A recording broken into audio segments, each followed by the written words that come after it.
Assalamualaikum warahmatullahi wabarakatuh. Perkenalkan, nama saya Ahmad Fauzi Aji. Biasanya dipanggil Aji. Kali ini saya akan membuat video penjelasan tentang materi. Sebenarnya ini merupakan tugas dari dosen saya untuk tugas akhir sebelum menuju UTS. Untuk teman-teman yang nonton video ini, jangan lupa dukung, jangan lupa juga doa. Semoga diberikan cara untuk menyelesaikan tugas dan juga diberikan cara dan juga hasil yang bagus untuk UTS nanti. Baik, untuk materi yang akan saya bahas kali ini yaitu ngebahas tentang simple past tense. Baik, kita langsung aja ke tayangan slide-nya dan juga penjelasan. Oke. Simple past tense. Kali ini kita akan bahas tentang materi simple past tense. Itu terdiri dari fungsi, time signal, nanti juga dicontohkan bakal kalimat positif, kalimat negatif, juga kalimat tanya. Nah, untuk tayangan slide pertama, kita akan menunjukkan tentang fungsi. Nah, apa sih fungsinya simple past tense digunakan?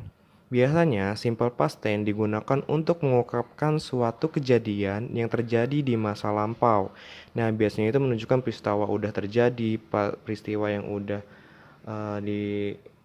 yang sudah lewat, seperti itu. Nah, slide selanjutnya kita akan menunjukkan tentang rumus.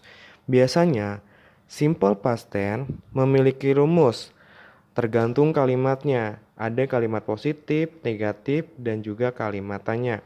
Pada saat penggunaan kalimat positif itu memiliki rumus subjek ditambah verb 2. Untuk negatif, subjek ditambah didn't atau did not ditambah verb 1. Nah, untuk kalimat tanya menggunakan did subject dan juga time signal.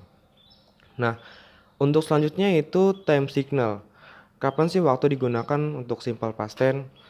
Penanda waktu yang dipakai untuk kalimat simple past tense biasanya menggunakan yesterday, terus juga bisa last year, bisa last night, ago, last month, seperti itu.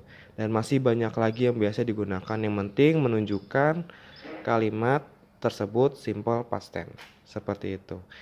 Nah, di tayangan selanjutnya akan diberikan contoh bagaimana simple past tense digunakan pada saat kalimat positif, kalimat negatif, dan juga kalimat tanya.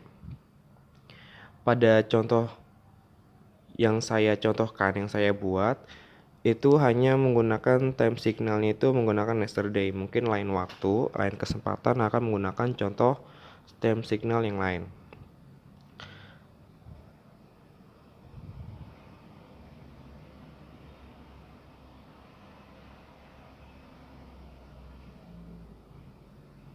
Nah, baik, kita akan masuk contoh bagaimana simple past tense digunakan untuk kalimat positif. Pada kalimat positif, contohnya adalah he came to my house yesterday, di mana he itu menunjukkan subjek, untuk come itu menunjukkan verb 2. Mengapa menggunakan verb 2? Karena pada saat kalimat positif memiliki rumus seperti itu, subjek ditambah verb 2 ditambah time signal. Nah, time signal ini menggunakan yesterday. Nah, selanjutnya menggunakan kalimat negatif. Kalimat negatif biasa digunakan contoh seperti ini. He did not come to my house yesterday. He itu menunjukkan subjek. Did not itu merupakan rumus yang menunjukkan kalau itu kalimat negatif. Nah, come itu merupakan verb 1. Nah, selanjutnya yesterday itu menunjukkan time signal. Seperti itu. Nah, tayangan slide terakhir itu saya akan mencontohkan bagaimana sih simple past tense digunakan pada kalimat tanya. Nah, pada kalimat tanya, kalau sebelumnya kita ngebahas rumus, itu rumusnya ya hampir sama sebenarnya sama si